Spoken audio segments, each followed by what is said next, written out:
또 우리가 배우는 것도 또 새로운 단계로 넘어가게 되었습니다. 지금까지 마복음서에서 우리가 보았던 하나님의 성전으로서의 모습, 이것을 이제 복음서에서의 어떤 준비를 거쳐서 사도행전에서는 움직이는 성전, 그래서 성도의 모습으로 형성되게 됩니다. 우리가 너무 익숙해서 미처 깨닫지 못했던 부분이지만 사실 성도라는 말이 사도행전에서부터 나옵니다. 사복음서에는 성도라는 말이 없습니다. 기독교인, 그리스도인이라는 말이 없습니다. 또 생각해보면 구약 성경에도 성도, 그리스도인 이런 말이 없습니다. 사도행전부터 이 말이 시작되는 것입니다. 그 말의 유래는 우리가 또 보겠지만 안디옥 교회 성도들을 저 사람들이 그리스도 닮은 사람이다 하면서 그리스도인, 기독교인 이러한 칭호가 생긴 것입니다. 그래서 유대인들 가운데서 생긴 말도 아니고 안디옥이라는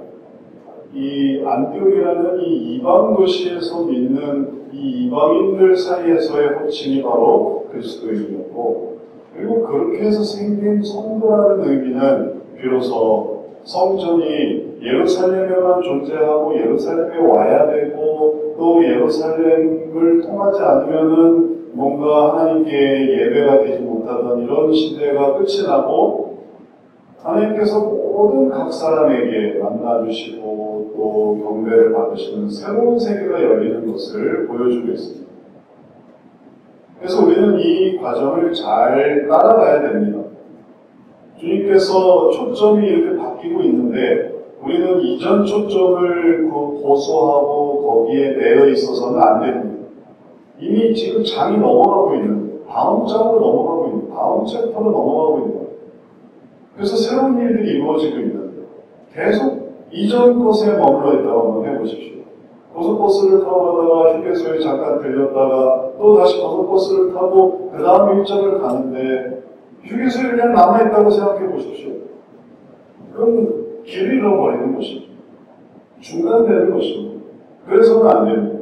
성경의 흐름이 사복음서에서 이제 사도행전으로, 그래서 성전 개념이 하나님께서 우리를 성령이 거하시는 전으로 삼으시고 그리고 그러한 한 사람으로 이제 성도로 살아가게 하시는, 움직이는 성전의 의미 성도로 살아가게 하시는 이러한 하나님의 인도하심 우리가 잘 따라가면 그러면 그 흐름 속에서 우리가 바로 성도가 되는 것입니다. 이제 그 의미가 어떻게 형성되는지를 보십시오. 성도다, 그리스도인이다, 크리스천이다, 우리가 아는 이 모든 교인이다, 이런 말은 예수님 이후에 사도행전에서 생긴 것입니다. 예수님께서 더 이상 성전 중심으로 계시지 아니하시고 부활하셔서 주님은 성전에 가지 않으셨습니다. 예수님이 성전입니다. 말 그대로 내가 성전을 세우리라, 너희가 성전을 무너뜨리면 3일 만에 내가 성전을 세우리라 하신 그 성전이 이루어지고 있는 것입니다. 40일 동안 제자들과 함께 계시면서 예수님은 성전에 한 번도 가지 않으셨습니다. 갈 필요가 없는 거예요. 예수님이 성전이에요. 예수님과 함께 하는 사람들이 성전이에요. 그리고 이제 승천하시면서 이 복음을 예루살렘과 유다와 사마리아와 땅끝까지 증거해라. 그리고 그러한 제자들 세대에 펼쳐주셨던 것입니다. 아직도 성전에 머물러 있는 것이 아닙니다. 이제는 움직이는 성전으로 성도가 되어서 그래서 그들이 때로는 안디옥으로, 때로는 빌립보로, 때로는 고린도로 이제 막 세계 곳곳으로 퍼져나가서 하나님의 이 믿는 믿음, 하나님 나라의 확장을 그들이 시작할 수 있었습니다. 그것을 이제 우리가 성경 말씀 사도행전에서 보게 되고 이번 달 우리가 내내 성도로서 성전이었던 성도로서 이제 어떻게 나타내야 되는가 이걸 우리가 보게 됩니다. 제가 말씀드린 이 칭호의 변경을 좀 더 구체적으로 보면 사도행전 11장 25절 26절에 그 말씀이 있습니다. 바나바가 사울을 찾으러 다소에 가서 남남의 안디옥에 데리고 와서 우리 교회에 1년간 모여있어 큰 무리를 가르쳤고 제자들이 안디옥에서 비로소 그리스도인이라 일컬음을 받게 되었더라. 그래서 제자들이 예수님의 제자들이라. 근데 그들이 안디옥에서 비로소 그리스도인이야. 그들은 그리스도를 닮은 사람이다. 크리스천이다. 이러한 일컬음을 받게 되었습니다. 이런 말을 하게 되는 것은 그 유대의 어떤 칭호의 풍습이기도 했는데 가이사 집사람이다 하면은 가이세리안이 되는 거예요. 그리고 또 누구의 집사람이다 하면은 그러한 표현들이 있는데 그리스도인은 예수님을 닮은 사람들이다. 예수님을 따르는 사람들이다. 해서 크리스토스, 그래서 크리스천, 그래서 그리스도인, 그리스도 집사람들이다라는 그런 표현인 것입니다. 저 사람들은 그리스도의 사람들이야. 그게 아무개의 사람들이야. 베스도의 사람들이야. 가이사의 사람들이야. 이런 표현들이 그 당시에 있었기 때문에 자연스럽게 생긴 것이죠. 이게 그럴 수 있었던 것은 그들이 뭘 했느냐라는 게 중요한 것입니다. 그들이 이전에 성전 중심으로 모여서 1년에 한 번 제사를 드리고 다시 흩어지고 또 절기 때마다 모여서 제사를 드리고 또 흩어지고 그 다음에 또 뭔가 일이 있을 때마다 와서 제사를 드리고 흩어지고 이런 게 아니고 그들은 그냥 1년만 모여있어서 가르치고 그들이 배우고 그러니까 이 사람들이 무슨 흩어지질 않는 거예요. 흩어져야 되는데 갔다가 다음에 다시 와야 되는데 다시 오지를 않는 것입니다.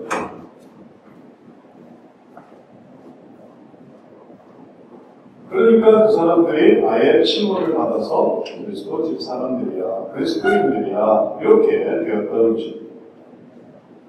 이제 성도로서 하는 것은 그냥 흩어지고 그 다음에 돌아오지 않는 이런 사람들이 아니라 계속 모여있고 계속 주님의 일들을 해나가는 사람들, 그들이 성도예요. 그들이 그리스도인이 되는 것입니다. 일주일에 한 번 나오는 사람들이 그리스도인이 아니고 1년에 한 번 절기에 나오는 사람이 그리스도인이 아니고 그냥 1년 내내 모여있어 가르치고 배우고 우리가 이 세대를 우리가 이 세상을 우리가 하나님의 나라를 어떻게 섬길까 하는 사람들이 그리스도인이고 그러니까 그런 칭호가 생기는 거예요. 그 사람은 그리스도인이구나. 교회를 나가는지 안 나가는지 그 사람이 하는 걸 보니까 믿는 사람인지 믿지 않는 사람인지 도대체 알 길이 없다. 이런 사람이 그리스도인이 아니고 자기가 어떻게 생각할 수 있을지 모르겠죠. 하지만 사람들이 그렇게 말하는 게 아니에요. 그 사람은 확실히 그리스도인이야. 그 사람은 도상 교회가 있고 도상 하나님 의지하고 늘 성경 펴놓고 늘 기도하는 사람이네. 그러니까 그 사람이 그리스도인이 되는 거죠. 성경을 도대체 언제 봤을까? 성경을 언제 봤지? 내가 내 자의로 시켜서 하지 않고 성경을 내가 언제 봤을까? 그러면 이제 찔림이 있는 거예요. 내가 기도를 해본 적이 언제던가? 내가 언제 기도했던가? 그럼 찔리는 거예요. 예배는 하나님 의지하는 마음은 하나님을 간절히 의지했던 그건 언제인가? 누구를 가르쳤던 건 언제인가? 누구에게 배웠던 건 언제인가? 이제 움직이는 성도로서의 성전으로서의 그리스도인들, 성도들, 크리스천이라는 그 의미를 우리가 이해한다면 이제 사도행전에서 펼쳐지는 하나님의 그 가르침이 왜 필요했고 그리고 그 가르침을 배우는 게 왜 우리로 하여금 성도가 되게 하는지를 이해할 수 있을 것입니다. 이 사도행전을 통해서 우리는 성도가 되어가는 것입니다. 성도의 모습이었으면 그 성도의 모습이 성장하는 것입니다.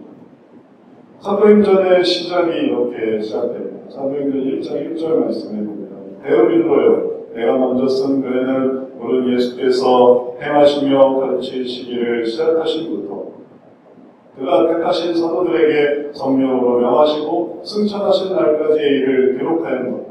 그가 고난받으신 후에 또한 그들에게 확실한 많은 증거로 진리 살아계심을 나타내서 40일 동안 그들에게 보이시며 하나님 나라의 일을 말씀하시니라.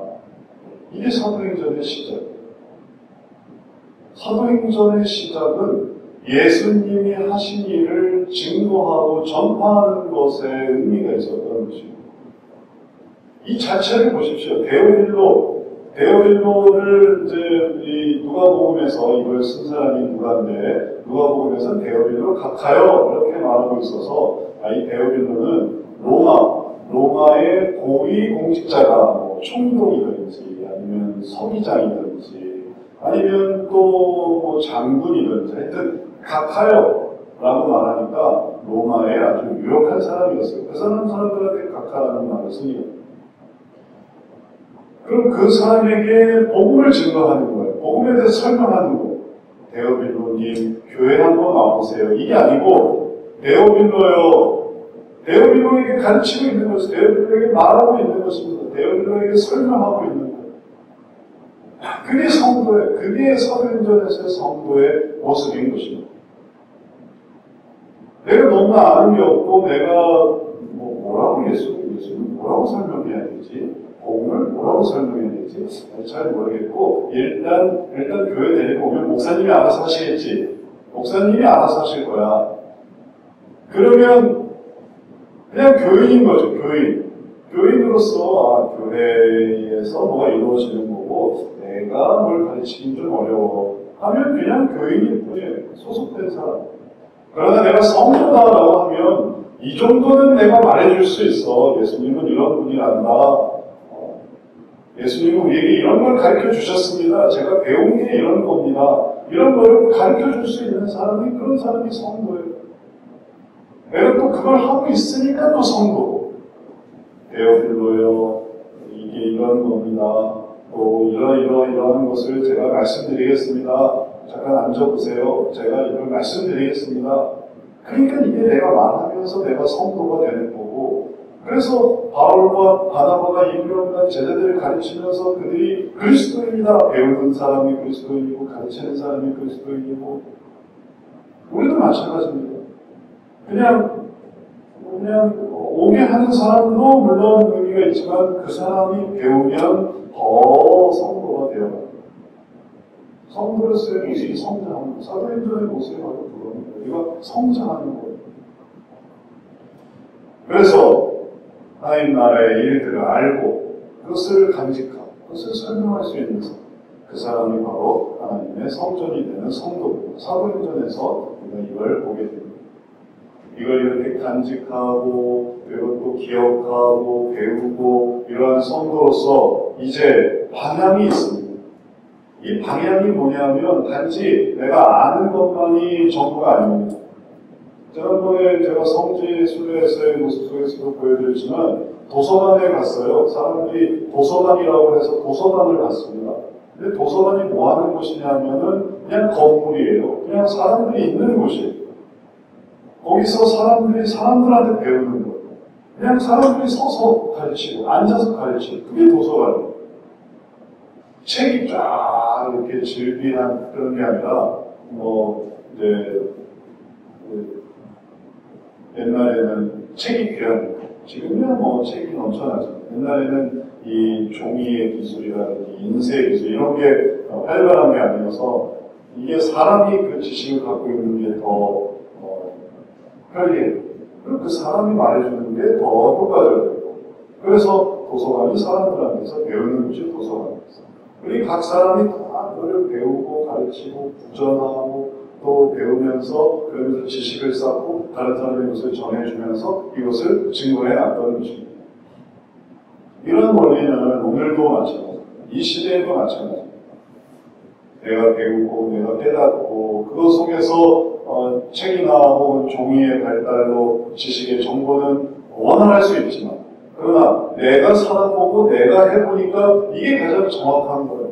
다른 사람이 만들어낸 혹은 조작된 혹은 이 새롭게 임의로 구성된 그런 말이 아니라 내가 살아보고 내가 경험해보고 또 내가 체험해보니까 그게 더 구체적인 얘기가 되는 거죠. 증거가 되는 거죠. 그래서 이 사람들이 바로 하나님의 성전으로서 사람들에게 하나님의 나라를 인도하고 하나님의 나라를 증거하는 역동적이고 능동적인 사람들이 되는 것입니다. 이러한 성도들에게 하나님께서는 무엇을 가르쳐 주셨는가 하면 이제 데어빌로 각하에게 말하고 있는 성도로서 그 성도의 본질을 보여주는 이 데어빌로를 말하는 이 누가가 말하고 있는 예수님의 내용은 뭐냐면 4절 5절의 말씀대로 기다리게 하시는 것이었습니다. 사도와 함께 모이사 그들에게 분부하여 이르시되 예루살렘을 떠나지 말고 내게서 들은 바 아버지께서 약속하신 것을 기다리라. 요한은 물로 세례를 베풀었으나 너희는 몇 날이 못되어 성령으로 세례를 받으리라 하셨느니라.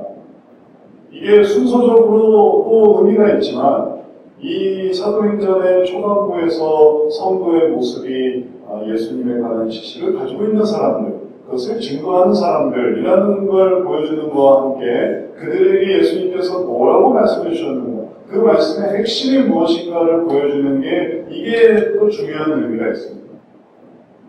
예수님께서 이 성도들에게 그리고 제자들에게 해주신 말씀은 뭐냐면 아버지의 약속을 기다리라라는 거예요.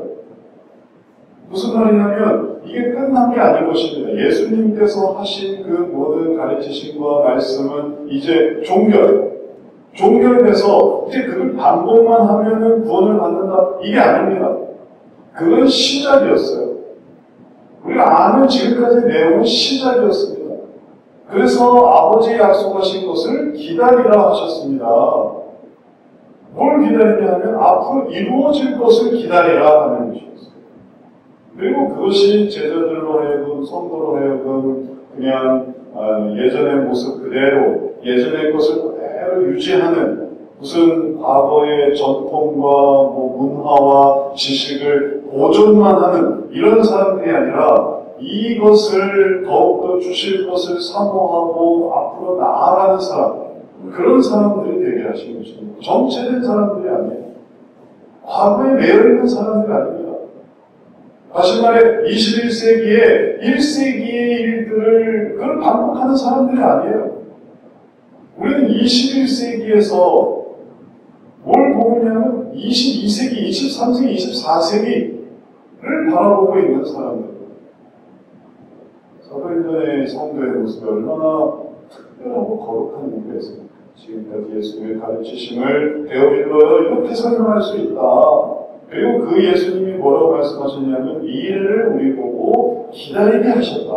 아버지의 약속하신 것을 기다리게 하셨다. 그게 성도다. 그리고 그들이 그리스도인이라 일컬음을 받는 거예요. 완전한 의미에서요. 그 의미를 보면 우리는 한없이 부족하지만 부족함을 인정하면서 우리가 완벽한 하나님께서 보여준 성도의 모습을 생각해보면 이 사람들은 과거를 경험하면서 미래를 바라보고 현재를 살아가는 그런 사람들. 그러니 1년간 모여 있으면서 그게 2년이 되고 3년이 되고 그러면서 가르치고, 그리고 다른 사람에게 누가는 데어빌로에게 가르쳤고 또 바울은 또 마게도니아 사람들에게 가르쳤고 바나바는 또 다른 사람들에게 가르치고, 이 사람들이 다 가르칠 수 있는 사람들인 거예요. 누구만 가르쳐야 되는 일이 아니라 다 가르칠 수 있는 사람. 자기 아들을 가르치고 딸을 가르치고 자기 부모님을 가르치고 자기 친구를 가르치고 자기 이웃을 가르치고 자기 제자를 가르치고 자기 선생님을 가르치고 복음을 가르치는 사람들, 그런 사람들이 바로 성도로서의 모습이 있는 것입니다.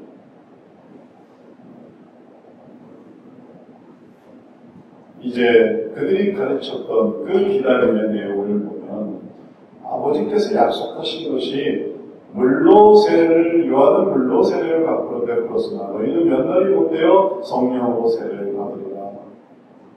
성령으로 세례를 받을 것을 가르치세요. 그들이 그 성령으로 세례를 받음으로써 새롭게 업그레이드 되는 거죠. 새로운 어떤 수준으로 도약하게 되는 거예요. 근데 그러면 그게 그걸로 끝인가 하면 또 그게 끝이 아닙니다. 그게 그렇게 됐다면 성령으로 세례를 받은 다음에 그 다음에 아버지의 약속하신 것은 뭐냐면은 이제 로마에 가서 복음을 증거하게 됩니다. 마게도냐에서 복음을 증거하게, 지역의 확대. 그러니까 이것도 새로운 일들인 거죠. 그러면 그것들이 그것으로 끝이 났는가 하면 또 그것이 끝이 난 게 아니라 아버지의 약속하신 것은 또 약속해 주시고 또 약속해 주시고 그 다음에 또 새로운 약속이 또 시작이 되는 거예요. 우리가 지금까지 이번 달까지의 삶은 8월로 끝나는 것으로 생각하지 않지 않습니까? 9월이 또 새롭게 시작되는 거예요. 그럼 9월에는 어떤 약속이 우리를 기다릴까? 그걸 이제 기다리는 거죠. 그러면 생각해보니까 성도들이 이걸 반복하는 사람들이 이걸 기다리는 사람들이에요. 하나님의 약속하신 것을 기다려요. 그 약속의 이 세대에서 그 모든 약속의 끝은 하나님 나라에 가는 거죠.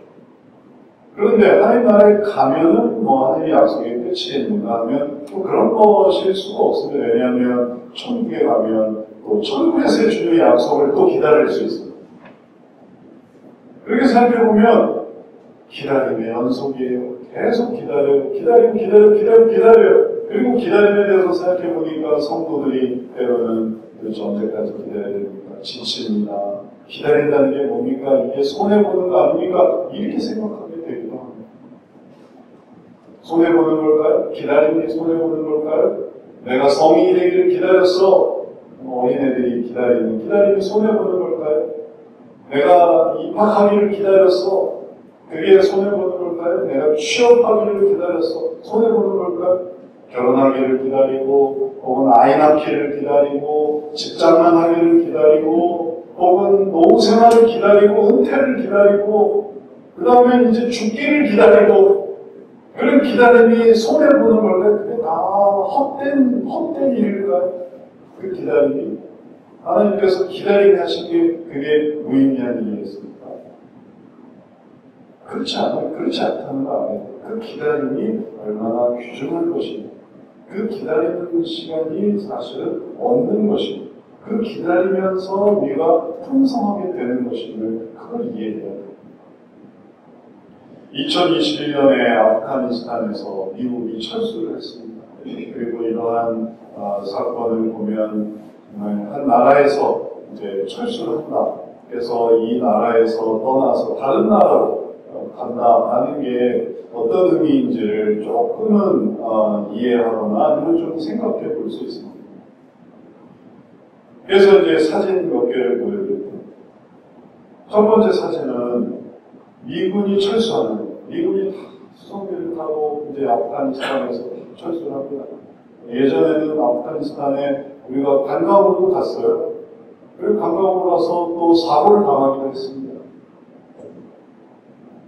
근데 이제 아프가니스탄에서 탈레반을 제압할 수가 없으니까 탈레반의 정권을 내주고 아프가니스탄 정권은 이제 무너지고 그리고 미국도 이제 도저히 감당이 안 되니까 철수하기로 했어요.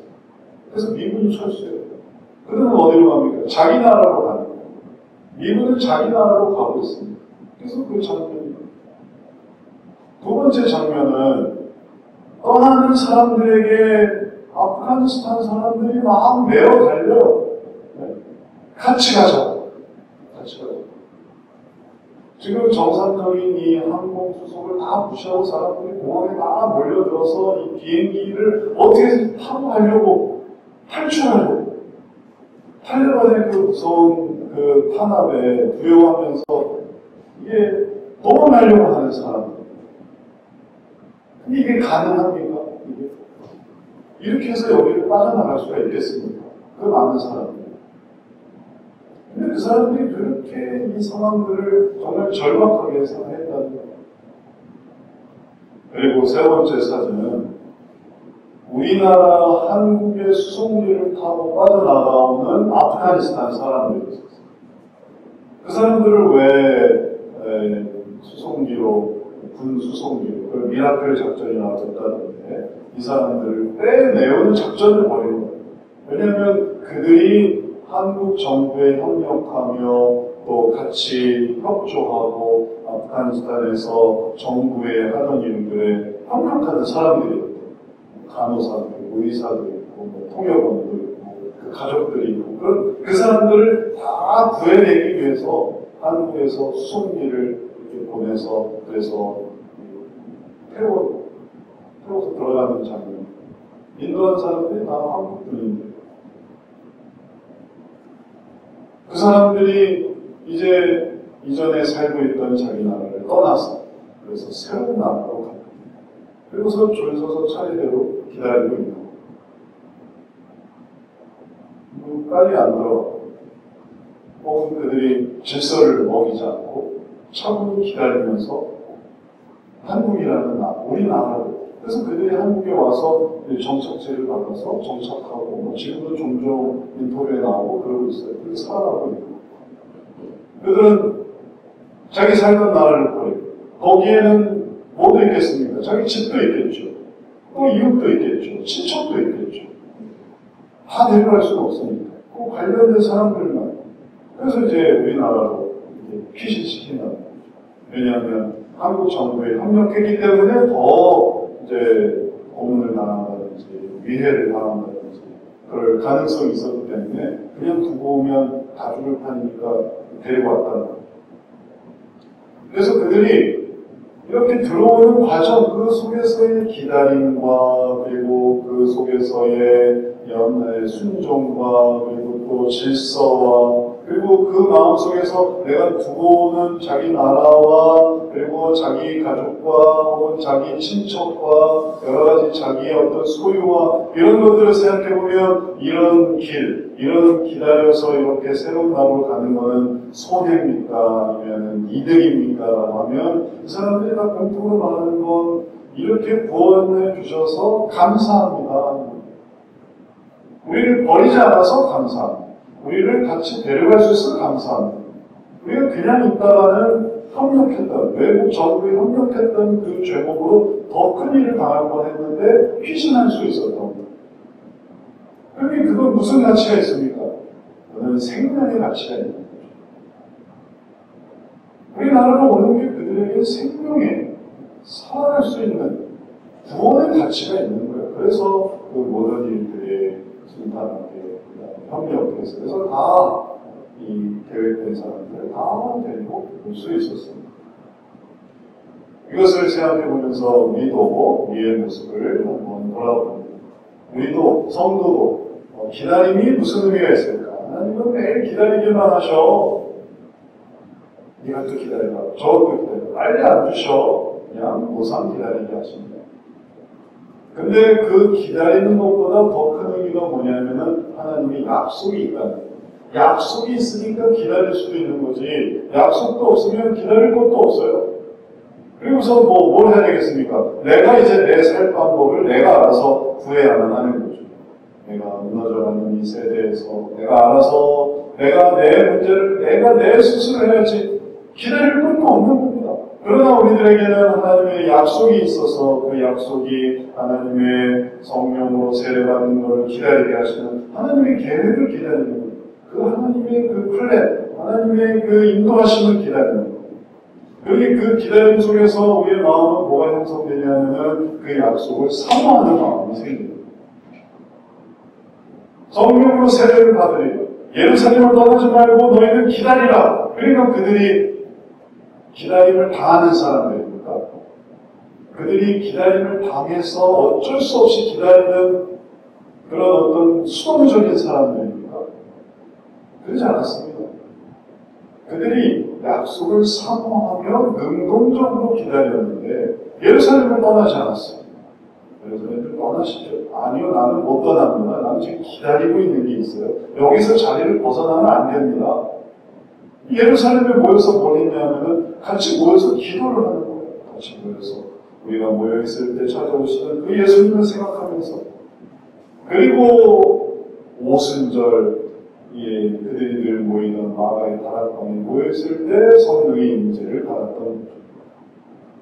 다시 말해서 그들의 기다림은 시간 보내는 기다림이 아니라 소리를 하는 기다림이 아니라 딴 일을 하면서 그냥 언젠가 되겠지 하고 신경 끄는 그런 기다림이 아니라 능동적, 적극적 시간을 맞춰서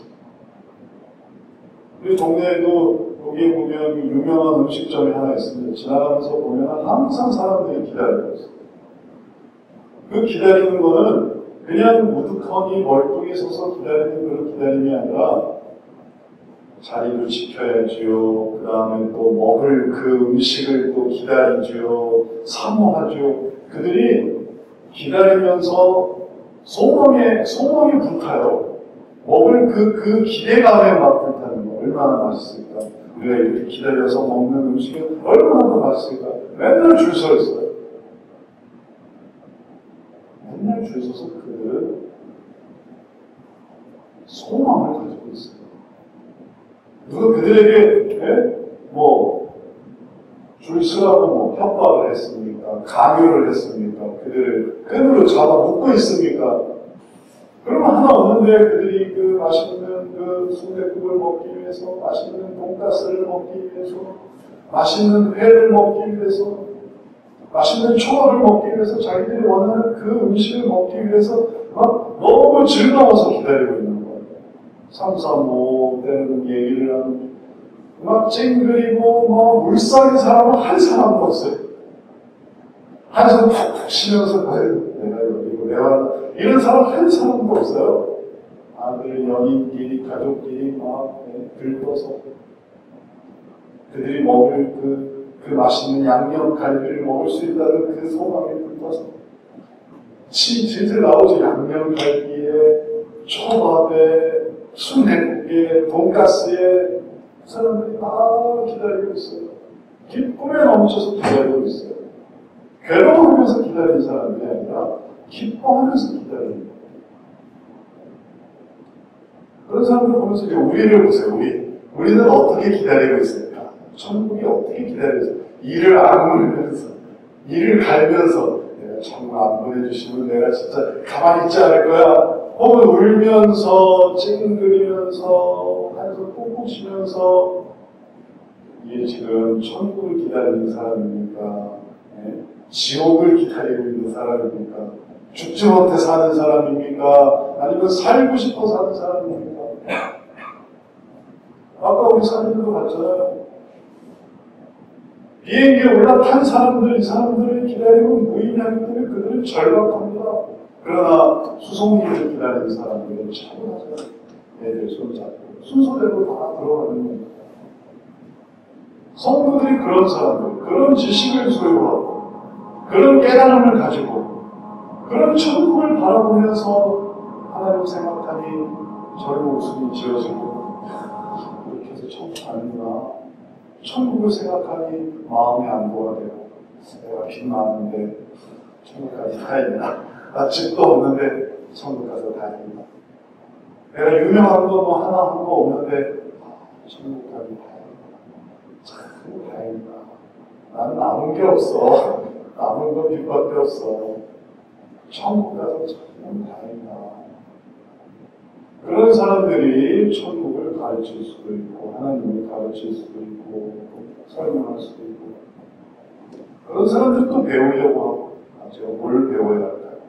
배우려고 하면 싫어요. 나는 그런 거 싫어요. 이런 게 아니라 가르쳐주세요. 제가 배우고 싶습니다. 제가 하고 싶은 것이 바로 그것이거든요. 제가 거기에서 더 알고 싶어요. 그런 사람들이 사도행전에서 가만히 있지 않고 쉬지 않고 모여서 또 그들이 기도하고 전도하고 또 예수님 믿으라고 그랬던 사람들. 그런 사람들이 돼야 되겠습니다. 그런 사람들이 되는 게 구원의 우리의 소망이고 또 그럴 때 우리도 이게 진짜 하나님이 도우시는 거구나 이걸 깨달을 수 있습니다. 구원의 우리의 어떤 욕심의 성취 혹은 우리의 어떤 즐거움의 완성 혹은 또 우리의 어떤 소소한 취미와 내 행복의 어떤 실현 이런 걸 기다리는 게 아니라 하나님께서 천국 하나님 나라의 일 거기서부터 쭉 내려오는 하나님의 말씀과 가르침과 그 속에서 왜 우리가 어려움 속에도 소망을 가질 수 있을까? 왜 우리가 낙심 가운데서도 능력을 행할 수 있을까? 왜 우리가 쓰러지지 않을까? 왜 우리가 길을 인도함을 받을까? 이런 게 있어서 그렇구나. 이런 것들을 알아가는 그리고 그런 것들을 증거해 줄 수 있는 사람이 된다면 그게 우리가 기다리는 것에 의미가 있는 것입니다. 말씀을 마치겠습니다. 베드로에게 누가는 사도행전의 기록을 통해서 사도들이 또 제자들이 성도들이 어떻게 살았는지 어떻게 하나님의 성전으로서 의미를 나타내고 살았는지를 말해주셨습니다. 자신 있게 살았습니다. 이제 우리도 마찬가지입니다. 움직이는 성전으로서 이제는 어디 국한되어 있는 게 아니에요. 교회에서만 이 성도 노릇하는 사람들이 아니고 우리가 집에서도 그렇고 또 우리가 거리에서도 그렇고 눈을 뜰 때부터 눈을 감을 때까지 또 깨어있을 때 그 모든 시간들 가운데서 이제 움직이는 성전으로 성도로서 살아갈 수 있습니다. 진정한 그리스도인이 되는 것이죠. 내가 나를 그리스도인으로 말하는 게 아니라 주변 사람들이 당신이 하는 걸 보니까 그리스도인이네요. 이렇게 말하는 사람들이 되는 것입니다. 이런 사람들이 돼서 그래서 우리가 9월달 우리가 기다림에 또 한 걸음 더 다가오고 하나님 나라의 기쁨으로 또 우리들의 얼굴의 표정이 기쁨으로 또 우리의 삶이 또 기쁨으로 하나님께 대한 소망으로 넘쳐나는 그런 성도 되시기를 주의 이름으로 축원합니다. 기도하겠습니다. 사랑의 주님, 우리들에게 주시는